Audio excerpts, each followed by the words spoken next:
السلام علیکم۔ حضرت یوشع بن نون علیہ السلام حضرت موسیٰ کی حیات میں ان کے خادم تھے، اور حضرت ہارون اور حضرت موسیٰ کی وفات کے بعد ان کے خلیفہ اور جانشین نبوت بنے۔ کنعان میں جابر اور مشرک قوموں کے حالات معلوم کرنے کے لیے جو وفد گیا تھا،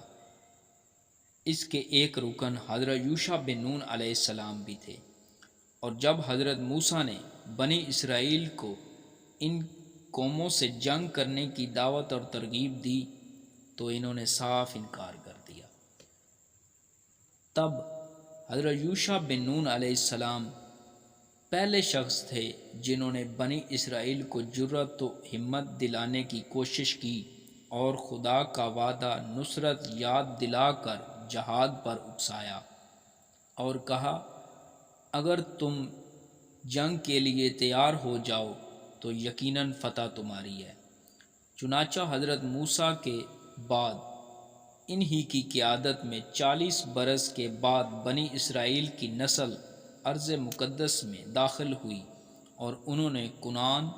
شام، اردن سے تمام جابر ظلم طاقتوں کو پامال کر دیا۔ خدائے تعالیٰ کی کرشمہ سازیوں کا یہ عجیب مظاہرہ ہے کہ جب یوسف کی بدولت کنعان کے 70 انسانوں پر مشتمل خاندان عزت و عظمت اور جاو جلال کے ساتھ کنعان سے ہجرت کر کے مصر میں آباد ہوا تھا، آج اس کے پوتے حضرت یوشع علیہ السلام کی قیادت میں لاکھوں کی مردم شماری کا یہ خاندان پھر اپنے آباء و اجداد کے وطن کنعان میں اس جاو جلال اور سطور جبروت کے ساتھ داخل ہو رہا ہے۔ 40 سال گزرنے کے بعد اللہ تعالیٰ نے حضرت یوشع کو حکم دیا کہ تم بنی اسرائیل کے اس قافلے کو لے کر موعودہ سرزمین کی طرف بڑھو اور وہاں عمالقہ اور دوسری جابر قوموں سے جنگ کر کے ان کو شکست دے دو، میری مدد تمہارے ساتھ ہے۔ حضرت یوشع نے بنی اسرائیل کو خدا کا حکم سنایا، اور وہ شب دست سینا سے نکل کر ارض کنعان کے سب سے پہلے شہر اریحا کی جانب بڑھے اور دشمنوں کو للکارا۔ دشمنوں نے بھی باہر نکل کر سخت مقابلہ کیا اور آخرکار شکست کھا کر وہیں کھیت رہے، اور بنی اسرائیل کو زبردست فتح اور نصرت نصیب ہوئی۔ آہستہ آہستہ اسی طرح حضرت یوشع اور بنی اسرائیل لڑتے لڑتے ارض مقدس پر فائز ہو گئے، اور جابر مشرکوں سے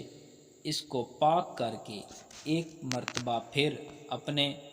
آبائی وطن کے مالک کہلائے۔ قرآن کریم میں ہے کہ جب اللہ تعالیٰ نے بنی اسرائیل کو کامیاب کیا اور شہر کے اندر ان کا فاتحانہ داخل ہونے لگا تو اس نے حکم دیا کہ مغرور اور متکبر انسانوں کی طرح داخل نہ ہونا، بلکہ خدا کا شکر ادا کرنے والوں کی طرح درگاہ الہی میں خشوع کے ساتھ جھکتے ہوئے اور توبہ استغفار کرتے ہوئے داخل ہونا، تاکہ خدا کے شکر گزار بندوں اور مغرور اور سرکش انسانوں کے درمیان امتیاز رہے۔ مگر فتح نصرت کے بعد بنی اسرائیل کی سرحد غالب آئی اور خدا کے حکم کی خلاف ورزی کرتے ہوئے مغرور اور متکبر انسانوں کی طرح بستی میں داخل ہوئے، اور اتراتے ہوئے سر کو بلند کرتے ہوئے اور اکڑتے ہوئے جا رہے تھے، اور نیاز مندی کے بجائے سکیانہ الفاظ کہتے ہوئے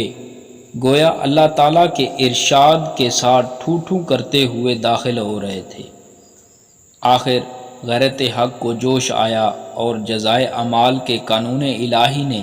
عذاب کی صورت میں ان کو آن پکڑا۔ بہرحال خدا تعالیٰ نے ان آیات میں اپنے سچے اور نیاز مند بندوں اور متکبر انسانوں کے درمیان ایک امتیاز قائم کر دیا ہے، کیونکہ اس کے متواضع اور فرمانبردار بندے کسی سے اپنی ذاتی غرض اور ذاتی سربلندی کے لیے نہیں لڑتے، بلکہ خدا کے دشمنوں، مفسد اور شریر انسانوں کی شرارت اور ظالم و سرکش قوموں کے ظلم کو مٹانے کے لیے، صرف اس کے لیے جنگ کرتے ہیں۔ اس سے عدل و انصاف غلبہ پاتے ہیں اور خدا کا حکم بلند ہوتا ہے،